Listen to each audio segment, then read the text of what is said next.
Good morning, everyone. In this video, I'm going to go over Wednesday's lesson from the Week 7 packet. So you need to have your packet out and turn to Wednesday's page.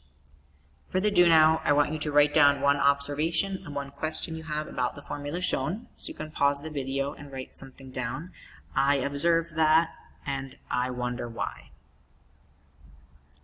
And then you have a few notes to copy down. Newton's second law is a formula. F net equals ma.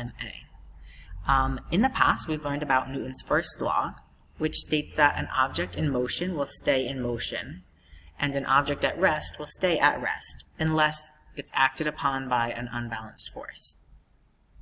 So we're moving on to Newton's second law now, and that's just this formula right here. We've learned about F net, its net force. We know that it's measured in newtons because all forces are measured in newtons.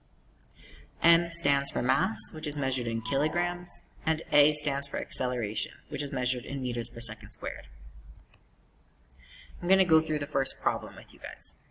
So question 1 says, a 40 Newton force is applied to a 5 kilogram block sitting on a horizontal surface. The force of friction between the block and the surface is 10 newtons.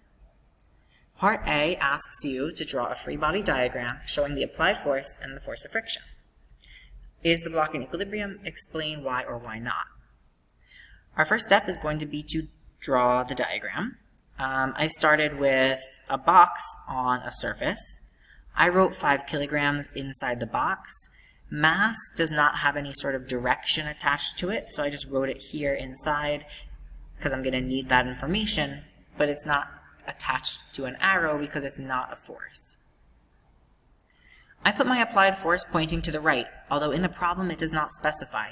You could have put your applied force pointing to the left, that would have been totally fine. I labeled it FA equals 40 newtons. So they asked me to show the applied force and the force of friction. So I'm going to add in the force of friction opposing the motion. That's going to the left, and I labeled FF equals 10 newtons. These two forces, I didn't specifically ask you for them in the problem, but it's a good idea to add them in. We know gravity is acting on this block.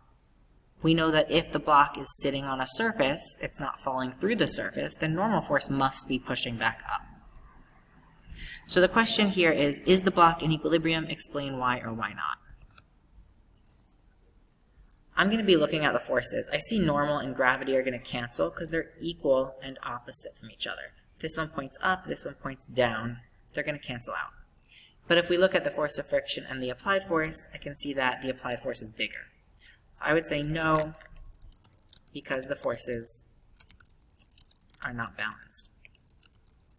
Specifically, I'm speaking about the applied force is overpowering that force of friction.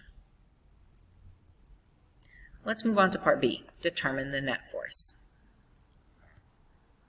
There are 3 ways to find the net force. Sometimes we add if the forces are pointing in the same direction.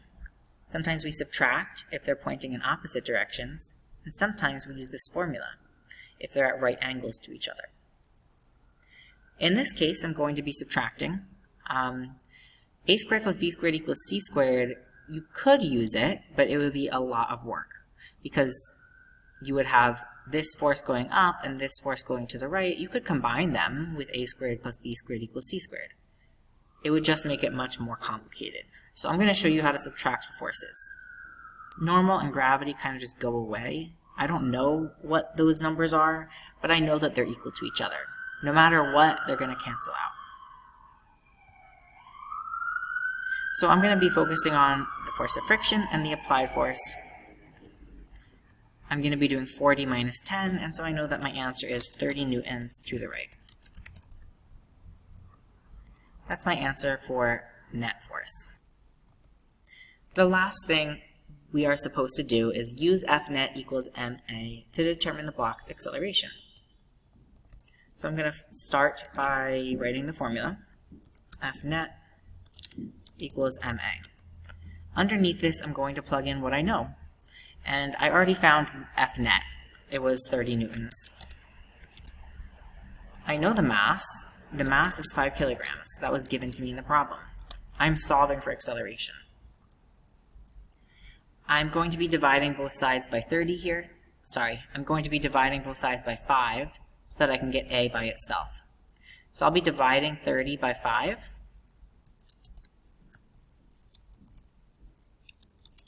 And then I'll be dividing this side also by 5 kilograms. I apologize for the formatting. It definitely is easier to look at when I'm writing it on the board. But 30 divided by 5 will be 6. And 5 kilograms times A divided by the 5 kilograms. These will cross out and I'll be left with A. My units are meters per second squared. On your packets, you can move on to the exit ticket. You need to determine the acceleration of this 40 kilogram object shown. So you need to kind of follow the same steps. The free body diagram is done for you, but you need to first find the net force so that you can then plug in and solve for your answer.